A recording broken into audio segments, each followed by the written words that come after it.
खबर है छत्तीसगढ़ की राजधानी रायपुर से, जहां आतंकवाद निरोधी दस्ते यानी एटीएस ने एक बड़ी कार्रवाई करते हुए दो नाबालिग को हिरासत में लिया है। सोचिए, नाबालिग बच्चे जो स्कूल जाने की उम्र में हैं, उन पर दुनिया के सबसे खतरनाक आतंकी संगठन आईएसआईएस के मॉड्यूल से जुड़े होने का आरोप लगा है।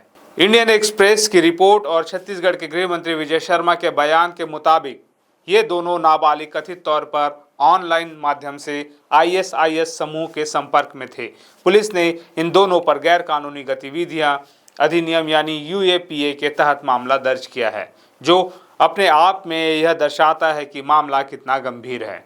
अब आप सोच रहे होंगे कि आखिर ये बच्चे कर क्या रहे थे। दरअसल जांच में सामने आया है कि ये दोनों पाकिस्तान स्थित एक मॉड्यूल के इशारों पर काम कर रहे थे।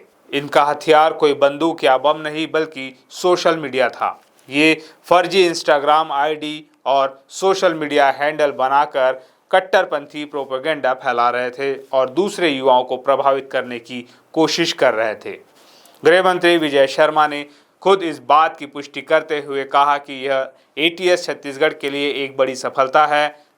पाकिस्तान में जो लोग सक्रिय हैं उनके माध्यम से ये प्रेरित थे, उनसे संपर्क में थे, उनके डायरेक्शन में काम कर रहे थे, उनके मार्गदर्शन में समझ रहे थे और इन्होंने भी अपने फर्जी आईडी बना रखे थे। ये सोशल मीडिया पर स्वयं तो प्रभावित थे ही, अन्य लोगों को भी प्रभावित कर रहे थे। इंस्टाग्राम वगैरह में इनका खूब रीच होने लगा था और इस तरीके से ये भारत विरोधी ताकत बनकर, ताकत से ही प्रभावित होकर के यहाँ काम कर रहे थे।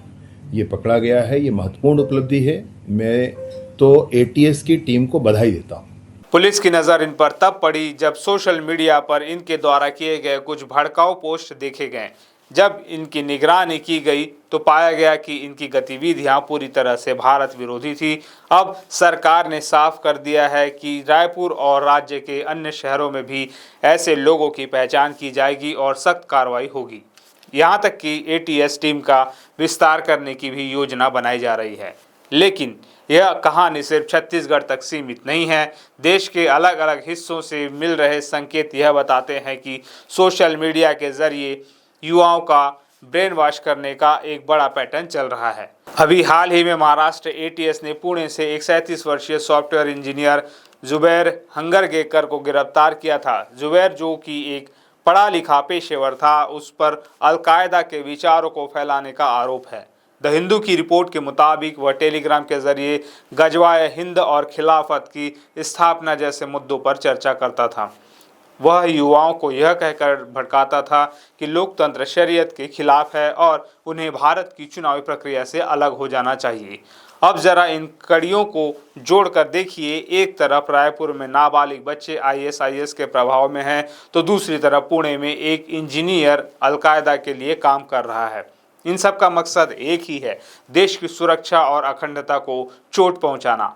हालात की गंभीरता का अंदाज़ा आप इसी बात से लगा सकते हैं कि देश इस वक्त हाई अलर्ट पर है। आपको याद होगा, आपके द्वारा दी गई जानकारी के अनुसार अभी हाल ही में 10 नवंबर को दिल्ली में लाल किले के पास एक कार धमाका हुआ था। केंद्रीय मंत्रिमंडल ने 12 नवंबर को प्रस्ताव पारित कर इसे एक आतंकवादी घटना घोषित किया है। इस घटना के बाद दिल्ली एनसीआर समेत कई राज्यों की पुलिस को हाई अलर्ट पर रखा गया है। प्रशासन अब सोशल मीडिया पर भी नज़र रख रहा है। इसका एक उदाहरण असम में देखने को मिला, जहां 11 नवंबर को कछार जिले में एक सरकारी स्कूल के रिटायर्ड प्रिंसिपल को हिरासत में लिया गया। उनका कसूर था कि उन्होंने सोशल मीडिया पर एक ऐसी टिप्पणी की जिसमें दिल्ली विस्फोट को कथित तौर पर चुनाव से जोड़ा गया था।